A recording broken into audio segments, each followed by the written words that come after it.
네, 오늘 우리가 함께 나눌 하나님 말씀은 로마서 8장 18절에서 25절까지 기록되어 있는 본문의 말씀입니다.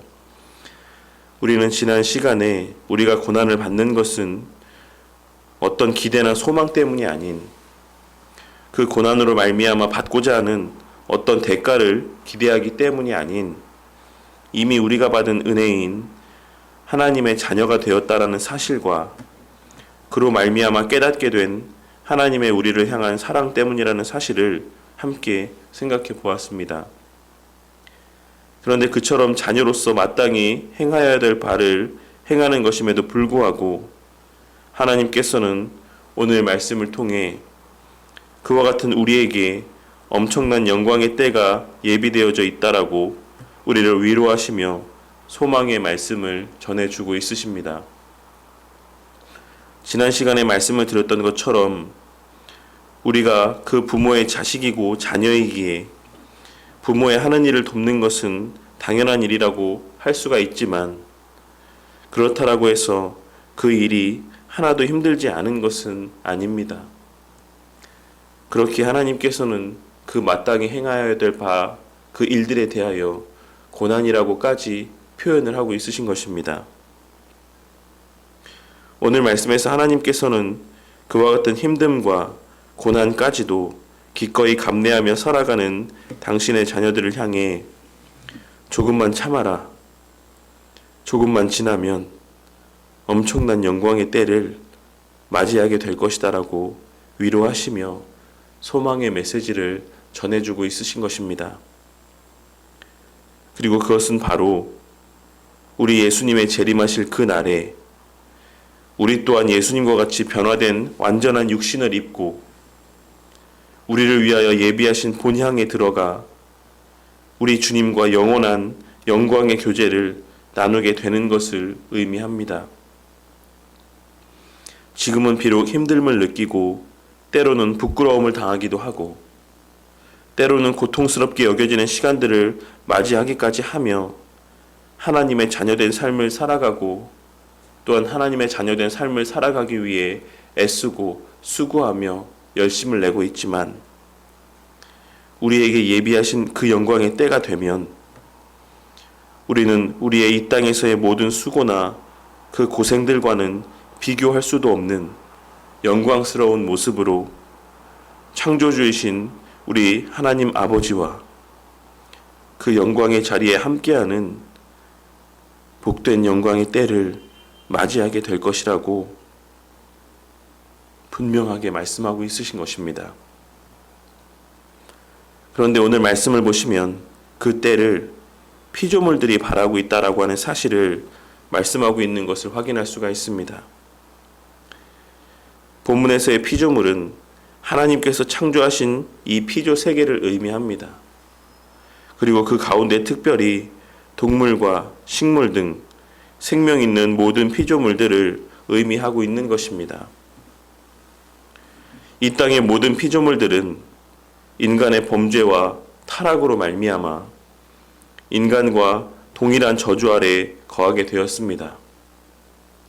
인간과 마찬가지로 병들고 노화하여 죽음을 맞이하게 될 수밖에 없고 결국 한 줌의 흙으로 돌아가야만 하는 존재들로 변질되었다라는 것입니다.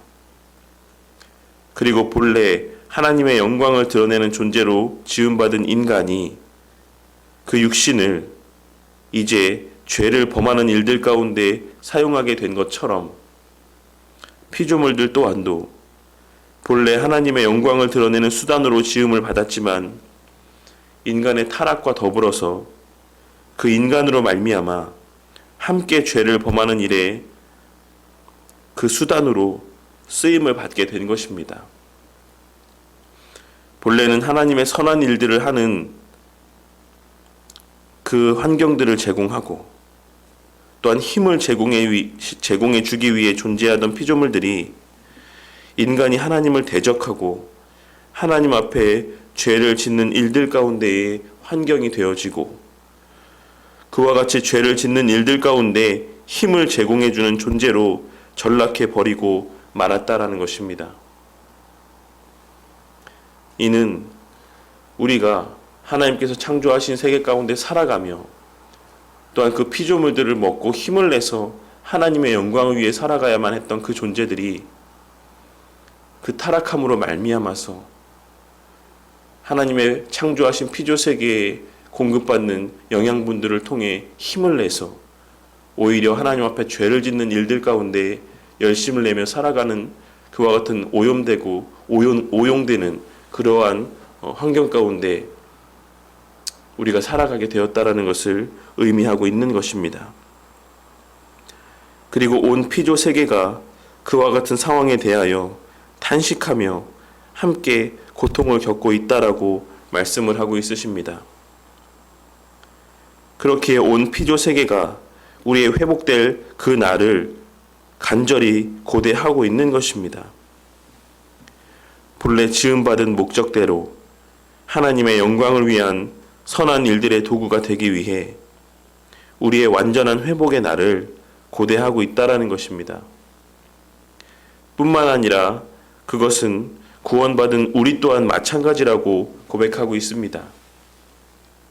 23절에서의 성령의 처음 읽은 열매를 받은 우리라는 표현은 이미와 아직이라는 이 구원의 신비적인 속성 가운데서 이해할 수가 있는 표현입니다. 우리는 이미 구원의 처음 열매를 맛본 자들이지만 아직은 그 완전한 맛을 다 맛본 자들은 아닙니다. 우리는 이미 구원받은 자의 삶을 살아가고 있지만 완전한 영화의 단계에 이르러서 죄를 지을 수 없는 그와 같은 삶을 살아가는 자들이 아니라는 것입니다. 그렇기에 부분적으로만 그 구원의 맛을 맛보며 살아가는 우리 또한 그 기쁨과 참맛을 완전히 그리고 온전히 누리게 될 그날을 고대하며 살아가고 있다라고 하는 사실을 오늘 본문의 말씀이 증거하고 있는 것입니다. 여기서 우리가 탄식하는 이유는 우리가 성령의 처음 익은 열매를 맛보았음에도 불구하고 여전한 우리의 죄된 본성으로 말미암아 또다시 넘어지고 그 열매를 완전히 맛보지 못하는 온전히 맛보지 못하는 그와 같은 처지에 있는 우리 자신의 모습에 대한 탄식이라고 할 수가 있습니다. 그러한 우리를 향하여 성령 하나님께서는 우리가 그 열매를 온전히 맛보게 될 날이 분명히 예비되어져 있다라고 우리를 일깨워 주심으로 그 탄식을 소망과 기대로 바꿔 주시는 것입니다.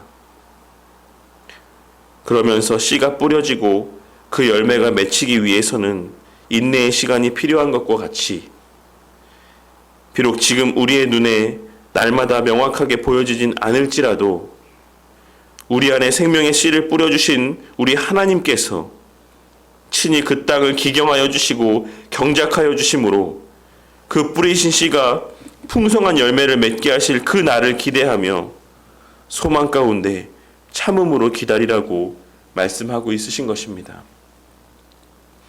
앞서 말씀드린 것처럼 우리의 하나님의 자녀로서의 삶은 늘 쉽고 기쁘고 즐거운 일들만 가득한 것은 아닙니다. 어떤 면에서 보자면 여전히 죄의 세력이 잔존하는 이 세상에서의 우리의 삶은 고난과 힘듦이 더 많이 체감되어지는 삶이라고 할 수가 있을 것입니다. 하지만 아이러니하게도 오히려 그렇기에 우리는 이 땅에서 탄식하며 우리에게 예비되어져 있는 완전한 영광의 때를 소망하며 살아가게 될 수가 있는 것입니다.